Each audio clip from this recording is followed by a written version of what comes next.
If you ever want to know where you stand with family, ask to borrow a hammer. If they hand it to you with a smile, good people. If they lecture you about how we gave you a roof once, even though you're just trying to hang a shelf, welcome to my life. After my parents passed when I was 15, I didn't have a plan. Just a garbage bag of clothes, a box of tools my dad left behind, and the sudden awareness that I had exactly 0 people who knew how to talk to a grieving teenager. My Aunt June, bless her hypocritical little heart, offered to let me stay in her basement. It was more of a "you can survive down there" situation than any kind of homecoming. It had a concrete floor, exposed pipes, and a mattress that looked like it had survived a raccoon attack. But to be fair, it was a roof. And it beat a group home. At least that's what June reminded me of, about once a week. "Some kids don't get anything, Eli," she'd say. "You should be grateful we even let you stay here." Meanwhile, her son Darren had a fully carpeted upstairs bedroom with mood lighting, surround sound, and a queen-size bed that he complained about because it wasn't memory foam. We were both teenagers, but worlds apart. Darren got driving lessons and a brand new sedan for his 17th birthday. I got a "Happy Birthday" card taped to the laundry machine with a $5 McDonald's gift card inside, which I later found out was one of those expired promo cards from a soda cup. Still, I didn't complain. I fixed what I could. Repainted the basement walls. Found a small TV at a pawn shop and mounted it on a cinder block shelf. It was prison chic, but it was mine. At school I kept my head down. Darren floated through with CS and charm, the type to cheat off my homework, then laugh about how he just vibes his way through life. Teachers loved him.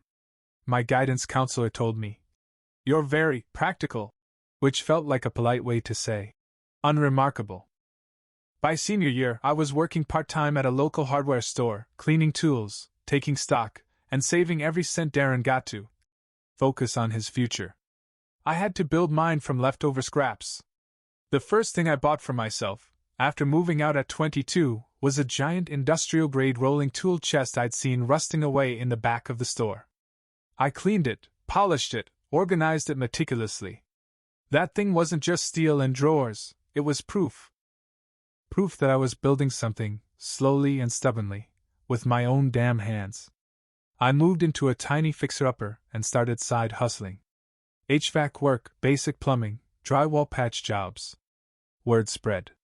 By 25, I had regular weekend gigs and a client list made entirely of elderly neighbors and single moms who trusted me more than the big guys. Darren? Still at home. He tried being a DJ, a crypto expert, a TikTok food reviewer, all for about 5 minutes each. Aunt June funded every failed dream, and when one flopped, she'd just say, "At least he's trying." Meanwhile, if I ever declined a Sunday dinner because I had a job booked, I was selfish. One time, when their garbage disposal broke, I fixed it in 10 minutes. June handed me a cold slice of pizza and said, "You're so handy. It's a shame you didn't get a degree." A shame, huh? No mention of how that degree would have required money, support, or literally anyone believing in me. But sure, my bad for choosing tools over textbooks. Still, I kept my distance. Didn't start fights. I let them think I was the stoic workhorse, the basement boy who got lucky. Then last fall, I did something unthinkable. I finally asked for something back. Not a favor. Not a handout. Just a return of something they already owed. And that was apparently enough to flip the whole script. It started with a text. Just 5 words. "Hey bro, you got Venmo?" It was Darren, the cousin who once asked me what a ratchet set was while standing in front of one. I hadn't heard from him in weeks, and when I saw his name pop up, my first thought was, what broke this time? I responded cautious. "Yeah, why?" 3 dots blinked. Then disappeared. Then blinked again. Classic Darren stalling. The man typed like he was solving quantum physics. Finally. Need a small favor. Car's acting up. Gonna lose my delivery job if I can't fix it. Need like $2K. Just till next month. There it was. Not even a, how've you been? Just straight into it. I read it twice. Then once more. Not because I didn't understand, but because I did, all too well. This wasn't the first time Darren needed something. Last year it was $400 for rent, which somehow ended up as bottle service on his Instagram story. Before that, it was $150 for textbooks. He was between dreams that month, claiming to study business on YouTube. Still, the soft voice in my brain, the one Aunt June installed in my teenage years, whispered, "They gave you a roof once. They took you in." That voice always showed up at the worst times. I took a breath and called Darren. I figured I'd give him a chance to explain. Maybe this time was different. He answered like we were best buds. Eli 3. Dude, you are a lifesaver, man. Hey. Slow down, I said. What's going on? He gave me the usual spiel. Car trouble. A mechanic said it was urgent. Serious engine stuff. He'd pay me back by next month, maybe even sooner. Swear on my life, bro. I asked for the mechanic's name. Oh, shop's closed now. But I got the quote. Hang on. Muffled tapping noises. It's like $1,970. I rounded. Convenient. I told him I'd think about it and hung up. Immediately, I got a call from Aunt June. Eli. She sighed. You know Darren wouldn't ask if it wasn't serious. I didn't say anything. He's trying to build something for himself. We all struggle. We all do, I said. I did. But I didn't ask for handouts. There was a pause. Then the guilt bomb. We gave you a home when you had nothing. I don't ask for thanks, Eli, but don't you think maybe this is your chance to give back a little? Give back? Was I hearing this right? The home was a storage basement and a passive-aggressive scoreboard. The help was just above the legal minimum required to not be charged with neglect. But sure. Let's pretend I grew up in the Hamptons and they paid my tuition in hugs. Still, I hesitated. And that hesitation is my biggest regret. Because in that tiny, quiet moment of doubt, I opened the door. Fine, I said. I'll send it. Just make sure he actually fixes the car. Of course, she said sweetly. You're a good kid. I wasn't a kid anymore. But that didn't matter to June. I was still the teenager with a mop, cleaning up after Darren's parties because he's not great with messes. I transferred the money. No contract. No schedule. Just a note that said, loan. Pay back by end of next month. He heart reacted it. That was the last I heard from Darren, for nearly 4 months. During that time, I kept myself busy. I picked up more side gigs. Helped a neighbor install a garage door. Rewired another ceiling fans. Saved up slowly, like always. And every time I passed by the tool chest, the one I stored temporarily in June's garage while renovating my place, I felt proud. That thing represented every Saturday I worked, every penny I didn't spend on beer or brands or Bitcoin. It also represented something else, trust. Trust that they'd respect boundaries. Trust that maybe, finally, I wasn't just a backup plan. But trust, it turns out, was a terrible investment. By the time I finally texted Darren again, it had been 4.5 months since I sent him that $2,000. 0 updates. No payments. Not even a, yo, appreciate you, bro. I waited because I didn't want to be the guy keeping tabs. I waited because, deep down, I was still hoping he'd prove me wrong. I sent a simple message. Hey man, just checking in. You think you can start sending some of that loan back? Even $100 a week helps. Read. No reply. I gave it a day. Nothing. Next morning, I sent a follow-up. Seriously, Darren. It's been months. I could use that money back. 10 minutes later, I got a reply that said, Yo, chill. Why you acting like this is a big deal? Oh no. Oh no. I stared at the message like it had grown horns. My hands were shaking, not with rage, but with that very specific feeling you get when someone tries to gaslight you into thinking you're overreacting for asking for what's already yours. I typed back. Because it is a big deal. You said next month. That was almost 5 months ago. He replied. Dude, you live in a whole house and got your own biz now. I thought you were good. I had to reread that one. So let me get this straight, because I busted my back for years, work side gigs, missed birthdays and holidays to save, now I don't get to ask for my own money back? I didn't even reply. I called Aunt June. She picked up with her usual dramatic sigh, like she'd just come from carrying the emotional weight of the entire family. Oh great. Is this about Darren again? I said nothing for a second. Then I calmly said, He's not paying me back. And now he's making it sound like I'm greedy for asking. Eli, she snapped. You are being greedy. You were never like this before. Like what? Assertive? Independent? A grown man who's finally stopped saying yes to emotional blackmail? I let her continue. You have so much now. And Darren's had a rough year. He's always having a rough year, I said. Funny how they all start right after I send him money. There was a pause. Then she tried another angle. I just don't understand why you're letting money come between family. Ah, the classic line. Straight from the guilt trip bingo playbook. If I ask for repayment, selfish. If they demand free labor or cash, supportive family values. At that point, I gave her an option. I'm not gonna fight.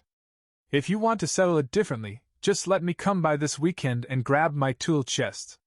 We'll call it even. The phone went quiet. The red one in the garage? She finally said. Yeah. That one. Well, she hesitated. Darren's been using it. For his side hustle. Side hustle? Yeah. He's been fixing up bikes. Real mechanical genius, that one. Got a little garage business starting up. I closed my eyes. Inhaled. Counted to 3. June! That tool chest is mine. I left it there temporarily. You said I could store it. Storage isn't free, Eli. And there it was. The same energy as a landlord charging rent for air circulation. I kept my voice calm. So let me get this straight. Darren's using my tools to start his business, while not paying me back for a loan, and you're charging me storage fees for that. You're twisting this. She snapped. We gave you everything growing up.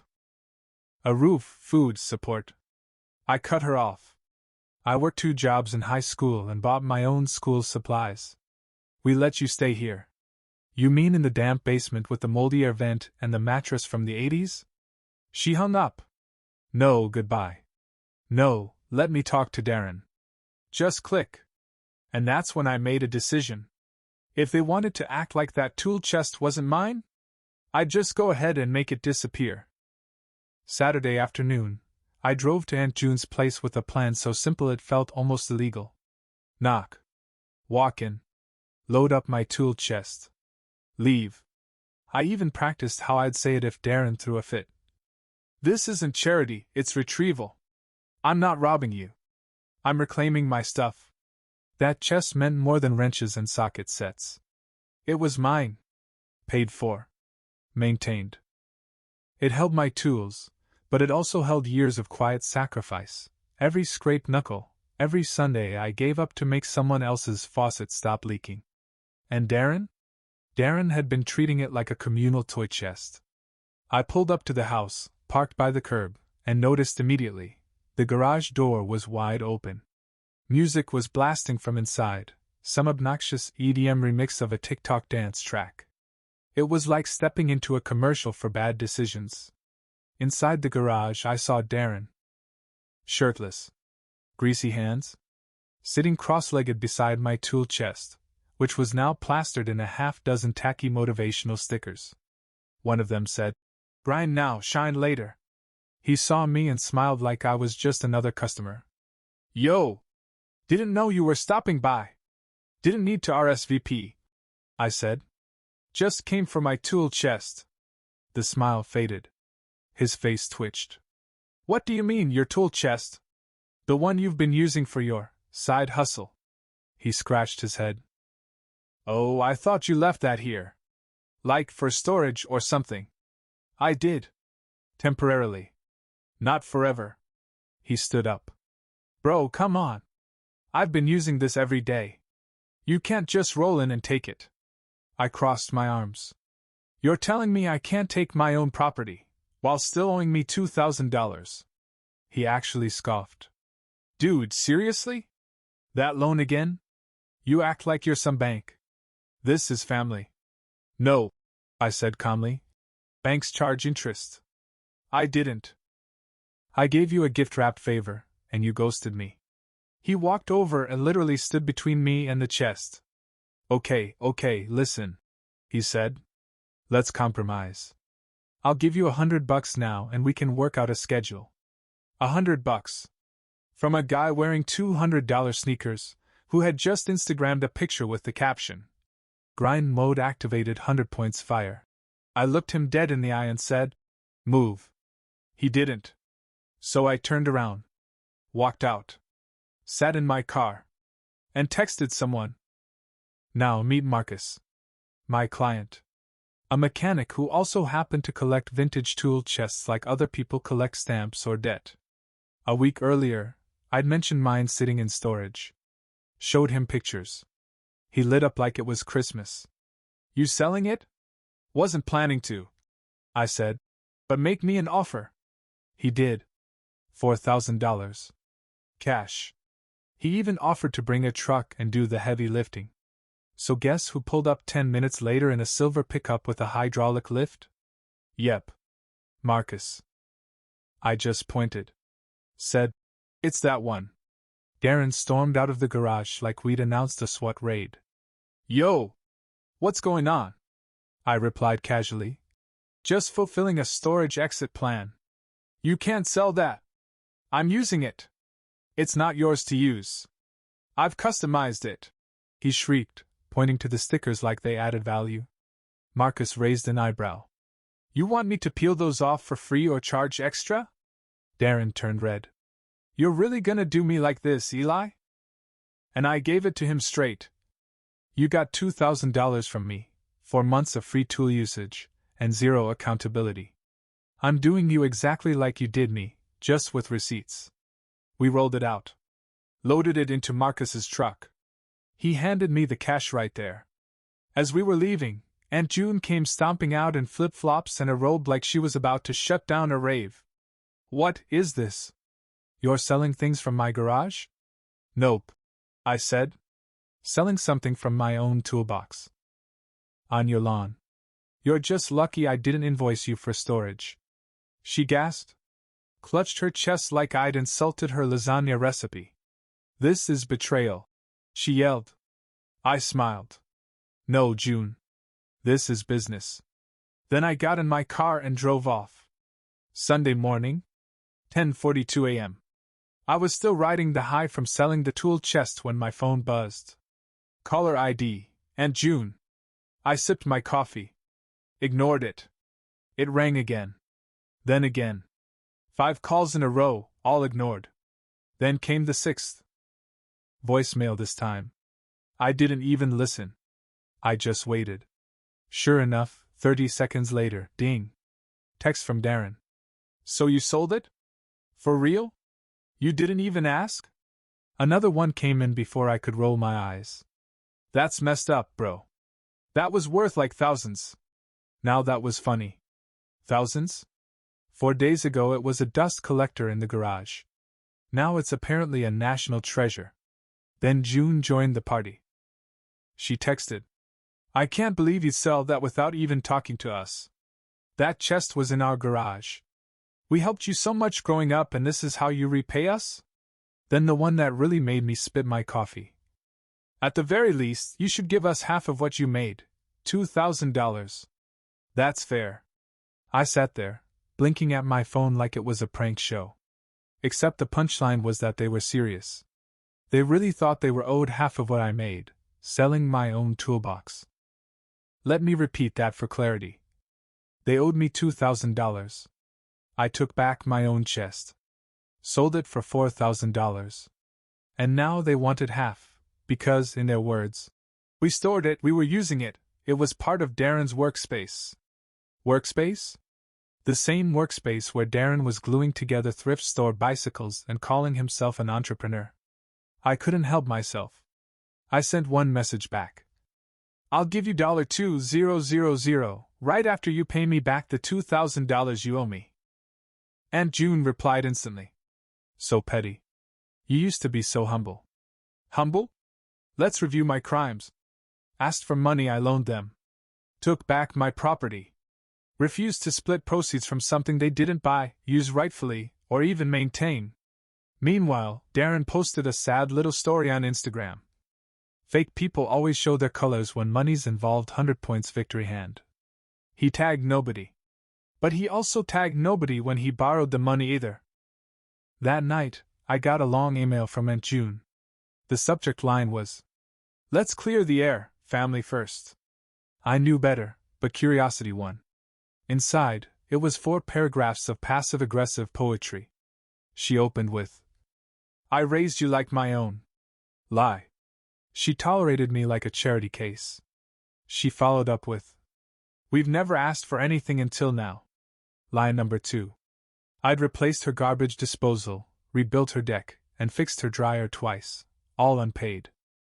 Then the closer. All we're saying is that since Darren used the toolbox to build his dream, and it was in our garage, we feel it's only right that we all benefit. We all benefit.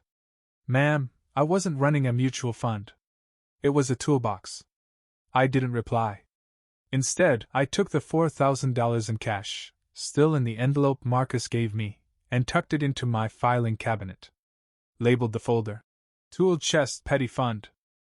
And then, because I have a sarcastic streak that sometimes walks itself out like an unleashed dog, I did one more thing. I bought a $39 tool bag online. Bright red. Real flashy. Had it delivered to Aunt June's address with a note that said, "Here's your half." The $39 red tool bag arrived 2 days later. Amazon confirmed delivery. Signed by Darren C. I waited. 2 hours. 4 hours. Then came the inevitable. BZZZT, Aunt June again. Was that supposed to be a joke? Then Darren. You're sick, bro. Actually sick. You think this is funny? I stared at my phone, sipping my coffee. Funny? No. It was poetic. But I didn't reply. I was already logged off from that drama. Instead, I was focused on something better, a tiny, rusted commercial garage I'd been eyeing for months. I drove by it every morning on the way to jobs. 2 bays. Ugly blue paint. But the bones? Solid. It had a for sale sign that looked like it had been taped over twice, once with hope, then again with desperation. I'd checked with the owner before. He wanted $25,000 down. Way out of my budget back then. But now, with the $4,000 from the tool chest? I called him up. Asked if he was still looking to sell. He paused and said, "You serious this time?" I said, "Dead serious." He invited me over. I showed up with bank approval for a business loan, my client portfolio, and a down payment check. All from my petty fund. We shook hands that Friday. Just like that, I owned my first official garage. No more fixing things in alleyways or someone's muddy driveway. I had a roof. Walls. 2 bays. A back office I could actually turn into something. I told exactly 2 people. One of them was Marcus, the guy who'd bought my chest. He said, "Told you, man. That chest still had one more miracle in it." The other? Was not Aunt June. That silence didn't last long. The tool bag had stirred things up more than I thought. By Sunday, I got a 12-paragraph Facebook message from June, written like a Victorian novel mixed with a Yelp review. Some greatest hits included. "I always knew money would change you. You've let bitterness infect your heart. Darren looked up to you, and you humiliated him." Looked up to me? The same Darren who used my chest without asking, ignored my texts, then demanded half my profit? He looked up to me like cats look up to birds, with intent to pounce when convenient. But it didn't stop there. June started doing rounds through the family group chat. Suddenly, I was public enemy number one. Screenshots came pouring in from cousins I'd barely talked to. Eli sold Darren's tools behind his back. He's been keeping score since high school. He made June cry. Cry. She once told me I owed her a Mother's Day card because we fed you, didn't we? But now the family had a narrative. I was the ungrateful success story. The one who forgot where he came from. The guy who cut off the only people who raised him. Funny thing is, they were right about one thing. I did remember where I came from. That's why I built everything I had. From a damp basement, to a garage with 2 bays, a coffee maker and an employee only sign, even though I was still the only employee. By midweek, Darren finally reached out again. Except this time, he came in peace. Or so he claimed. Yo man. Can we meet? Like talk face to face? Part of me wanted to block him and move on. But curiosity won. We agreed to meet at a diner halfway between our places. Public space. No yelling. Neutral ground. He showed up wearing sunglasses indoors, like he thought he was walking into a movie scene. I let him speak first. He did that thing where people rub their necks when they're about to say something dumb but hope it lands as deep. He said, "Listen, man. Maybe I got a little carried away. I just thought we were boys, you know. I didn't think you'd go nuclear over a few tools." Few tools? It was like saying someone borrowed your house keys for 5 months and lived rent-free while charging people to use your toilet. I kept calm. He leaned in. "Anyway, I heard you got a garage now. That's dope. Maybe you need help? I could bring in clients. Do social stuff. Help with marketing. Get the word out." I blinked. Not because I was surprised, but because I was waiting for this moment.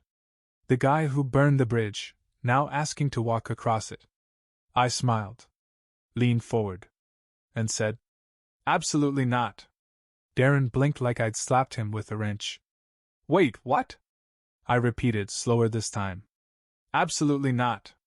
Then added, just for fun, "We're not hiring at this time." He let out this awkward laugh. Like he thought maybe I was joking. Then, realizing I wasn't, his expression hardened. "You serious, bro? I come here like a man, offer to help, and you act like I'm the problem?" I sipped my water. Calm. Controlled. Let him flail. "You didn't offer to help," I said. "You offered to benefit. Same thing." "It's not." He pushed his sunglasses up like he was about to deliver a TED Talk. "I just think it's sad, man. You made it. And now you're acting all corporate. Forgetting where you came from." I smiled again. "No, Darren. I remember exactly where I came from. That's why I'm not going back." He sat back, arms crossed, lips pressed. For a second, I thought he'd leave. Then came the Hail Mary. "I'm trying to build something too, okay? I thought maybe we could team up. Like brothers." He wasn't my brother. Not by blood. Barely by bond. The last time he called me family, it was while handing me an invoice for a meal he ordered. But sure. Brothers. I stood up and left a 20 on the table. "I'm sure you'll figure it out," I said. As I walked out, he muttered under his breath, not loud enough for confrontation, just enough to feel like he still had control. I didn't look back. The next few weeks were oddly quiet. Aunt June didn't call. No wild paragraphs. No threats of moral exile. Which, honestly, made me more nervous than if they'd thrown a tantrum. But then it came, wrapped in full olive branch sincerity. A formal invite to a family unity dinner. The message read, "Let's put the past behind us and come together. It's time we act like family again."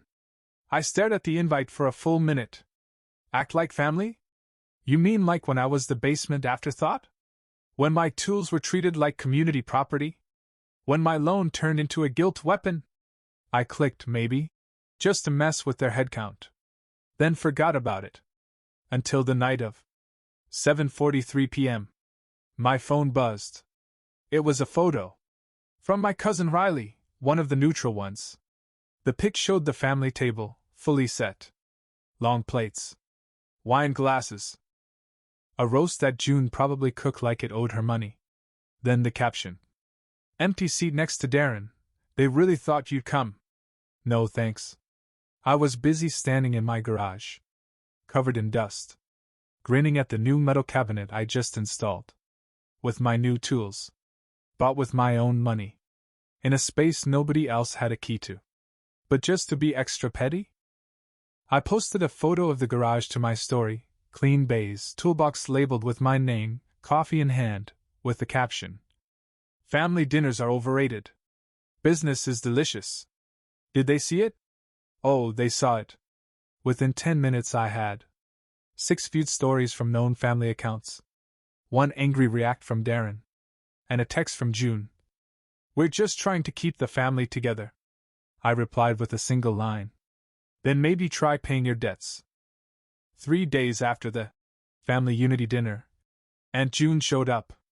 Uninvited. I was locking up the garage for the night, dust covered and still in my work boots, when I heard the unmistakable sound of a Chrysler pulling up way too slowly, like the car was unsure of its own welcome. She got out in a beige cardigan, arms crossed, holding what looked like a stack of envelopes. I didn't even have time to say, nope, before she was on the sidewalk. I figured we should talk. Face to face. Since you're apparently too busy for your family now. I didn't say a word. She held out one envelope like it was a golden peace treaty. I brought the original paperwork from when you lived with us. Just in case you forgot how much we did for you. She meant bills. Copies of utility statements. Rent. Food receipts. Probably even toilet paper. You're kidding me, I said. She shook her head, deadly serious. We didn't want to bring it up. But since you've decided to draw a line, we figured, let's make it clean. You've been keeping score. So now we are too. I opened the envelope. Inside was a handwritten invoice. For 8 years of room and board. $43,200. Emotional support, estimated value. $5,000. Tool storage fee, retroactive. $1,800. Family dinners. $2,500. Grand total, $52,500. At the bottom it said, this does not include the pain Darren has suffered due to your actions. I genuinely thought it was a joke at first. But then she said, we're not asking for all of it, Eli. We're reasonable. We'd settle for half. Half. I repeated. She nodded. That'd be $26,250. And honestly, that's still generous. I let the silence stretch. Let her feel the absurdity of what she just said. Then I asked, and what if I say no? She looked me straight in the eyes. Then I guess we'll take legal action. Darren has rights too. You profited from selling something he depended on. The garage light buzzed overhead. Somewhere in the distance, a dog barked. I wondered if this was what a fever dream sounded like. I stepped inside the office, grabbed something from the drawer, and came back out. It was a receipt. From the day Darren texted me asking for the $2,000 loan. I'd printed it. Even had the Venmo transfer paper copy, along with the text exchange. I handed it to her. What's this? She asked. Proof, I said. That I gave you money. That you still owe me.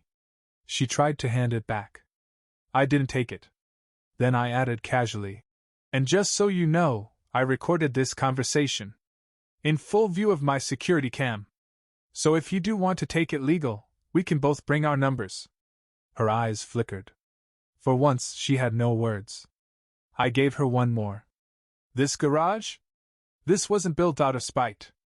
It was built because I got tired of begging for respect. June clutched the envelope tighter. We're just trying to keep the family together, she said again softly this time, almost as if she believed it. No, I said. You're trying to keep the family under control. There's a difference. She left. No hug. No goodbye. Just a glance over her shoulder, like she still couldn't decide if I was a villain or a mirror. And Darren? He posted another vague story on Instagram the next day. Real ones know. Snakes always hiss loudest before they get stepped on. I didn't even screenshot it. I was too busy meeting with a contractor to expand the garage into 3 bays. I'd gotten another loan offer, based on how fast my bookings were growing. Funny what you can build when you stop begging people to value what you already bring to the table. That night, I opened a cold one, walked into my newly painted workspace, and stuck something to the wall. A copy of that $2,000 Venmo transfer. Next to it, a $4,000 deposit slip from Marcus. And in the middle, the receipt for the property I now owned. At the bottom, I taped a note. Never let guilt steal what you earned. Mic drop.